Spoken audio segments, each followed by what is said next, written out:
Good morning, everyone. Reverend Denise here. Reverend Sue has a day off, so I'm going to be offering the Sunday morning message on this 12th day of July, which means tomorrow, the 13th, is my sister Maureen and brother-in-law Greg's 52nd wedding anniversary. And on Thursday, Bonnie and Phil will be celebrating their 25th anniversary. And they'll be renewing their vows too, so that's going to be a special night. So happy anniversary to the Goldsteins and Parkers. Yay! And to all of you, welcome to my home. That will be for today, representing our church, All Paths to God. I'm going to start today by telling a story. There's a man traveling on his way to the airport when all of a sudden a big old red car pulls out in front of the taxi. The taxi driver pulls his cab and swerves and slams down hard on his brakes, missing the big red car by mere inches. The driver of the big car whips his head around and yells, using some colorful language and a few hand gestures. But the taxi driver just simply smiles, waves, and drives on. Meanwhile, the passenger in the back, the one that's on his way to the airport, well, he's in the back holding on for dear life to the seat in front with white knuckles, his heart still pounding. And he asked the driver how he could act so calmly and downright nice to this man that cut him off and then started yelling obscenities to him. Well, the cab driver just simply said, "Sometimes people are like garbage trucks. They run around full of garbage, full of frustration, full of anger, full of disappointment. You see, as their garbage piles up, they need to dump it somewhere. And sometimes they dump it on me or on you.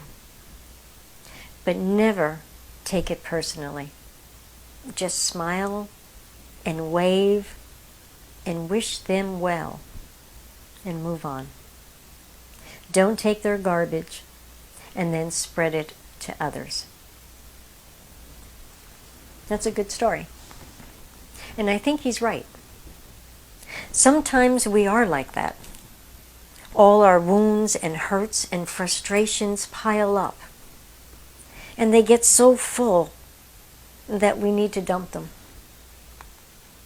So today I think we need to place some extra attention on our waste management department. Because we're not doing a good job there. We have an excess of trash. We're overloaded. We even have some garbage that has been buried inside of us for years. And being that we have so much of our own trash to deal with, you wouldn't think we would have time to pay any attention to anyone else's trash. But we do. We go garbage picking. And that garbage picking, given our unwanted opinions and judgments of how they should behave, where they should go, how they should eat, what they should wear, who they should be with, on and on and on. And by this garbage picking, what we're really doing is we are just adding to our own trash. I remember the line that Reverend Sue would ask, "How do you make a mountain out of a molehill?" You add more dirt. And that dirt is our garbage. We are so full of garbage. We are so full of confusion, full of fear, full of conflicts, disturbances, burdens, and worries. But it does not have to stay that way. We can shift it. we can begin to experience clarity, joy, peace, balance, confidence, and worthiness. Are you ready for that? Come on. Yes?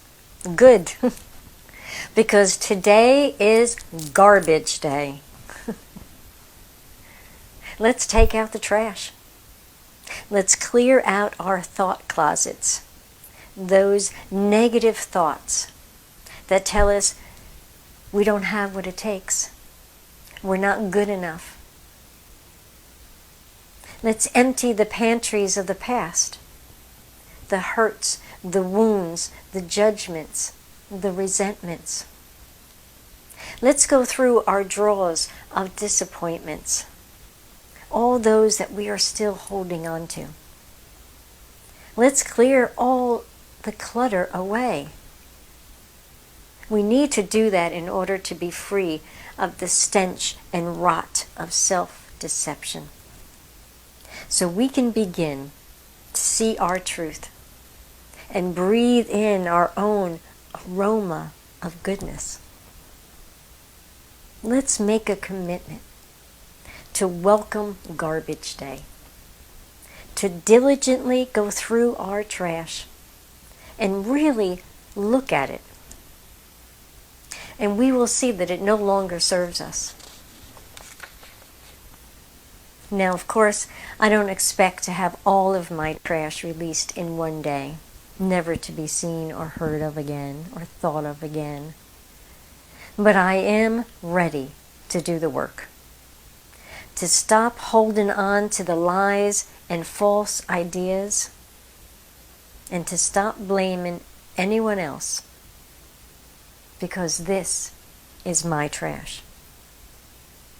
In the Science of Mind textbook, page 453, it reads, "False ideas heaped upon false ideas make bad matters worse." Well, of course. Just like adding dirt to a molehill, making it into a mountain. We have been allowing all our trash, our old garbage, to steer our experiences. We need to take back the control. And we can retrain our waste management department with a new program. First, becoming aware. Have you ever noticed that there are some things that trigger you really quickly, where you react in a defensive or combative mode? And that's because in that area, your pile of garbage is always at full capacity. So it doesn't take much for it to spill over. Then there's a meltdown and our garbage is spewed all over the place, thrown on other people too. That being our friends and our family. And usually they have absolutely no idea of the level of our waste. They think that our reaction came out of nowhere for absolutely no reason. And unfortunately, they do get unfairly dumped on. And they do get hurt. And when we see that hurt on them, then that causes more guilt and pain for us too. Because we didn't intend to dump our garbage. But we did. And that then gets put into our already overly full sack of shame and regret. But now we can become aware of the areas that we are living with that are at maximum capacity. So we start there, little by little, to lower the level to where it can be dealt with more calmly and gentler. We need to start conversations. Instead of how we feel inside, keeping it tucked in instead of sharing it. Which reminds me of a quote I read.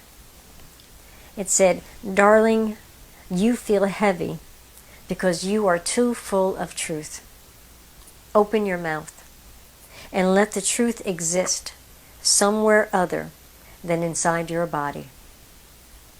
Now, this is not talking about the truth, but about how we really feel about some things while we pretend that we feel differently.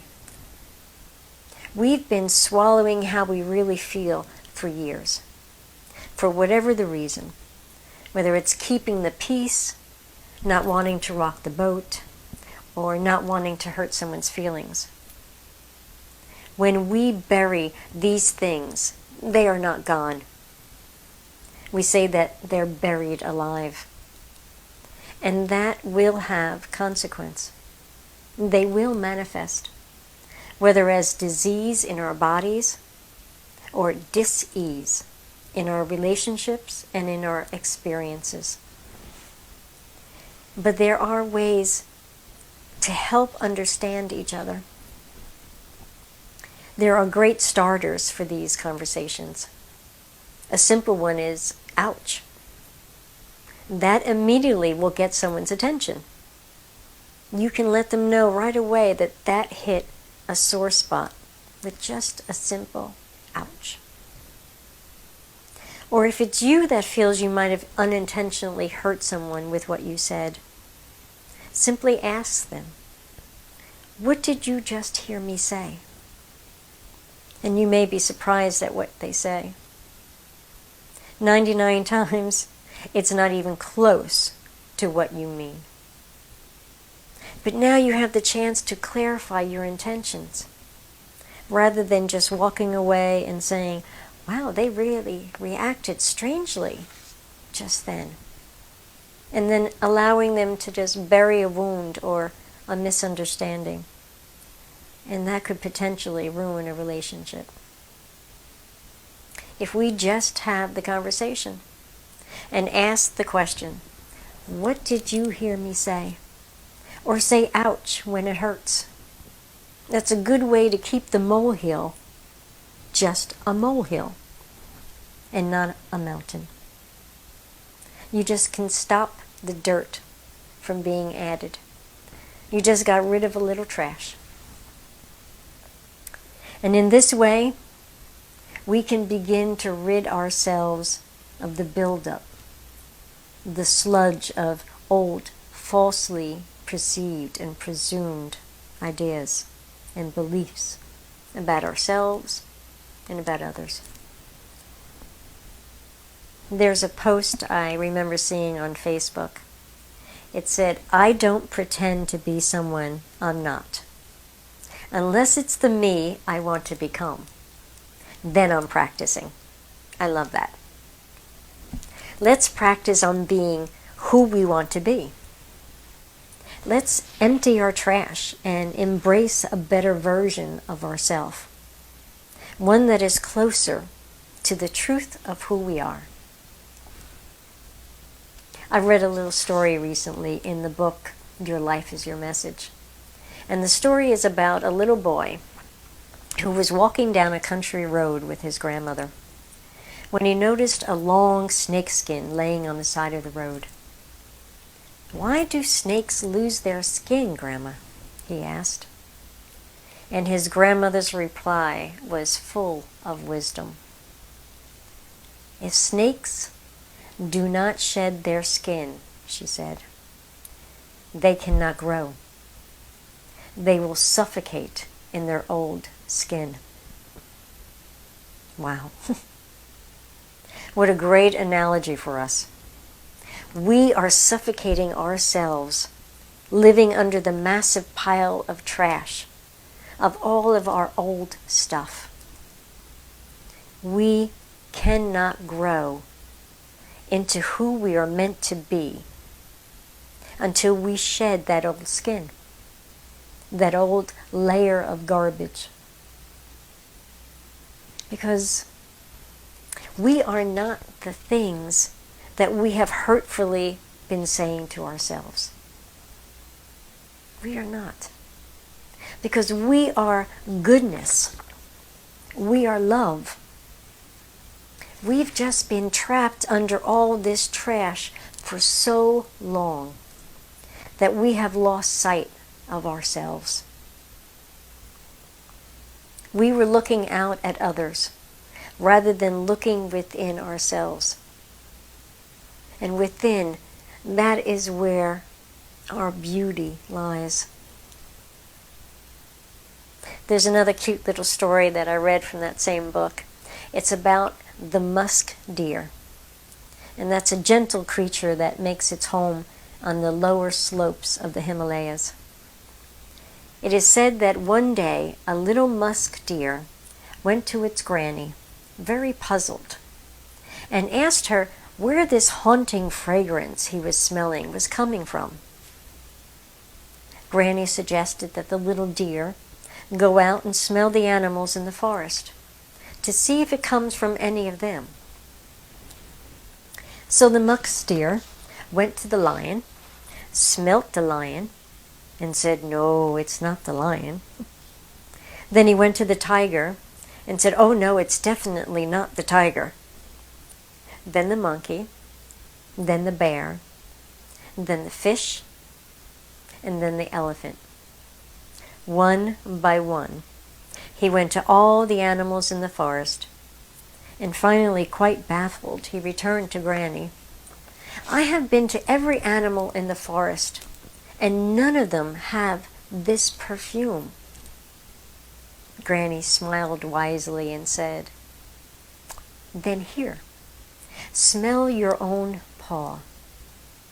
The musk deer lifted its paw, gave it a sniff, and let out a cry of joy. "It comes from me! It comes from me! It comes from me!"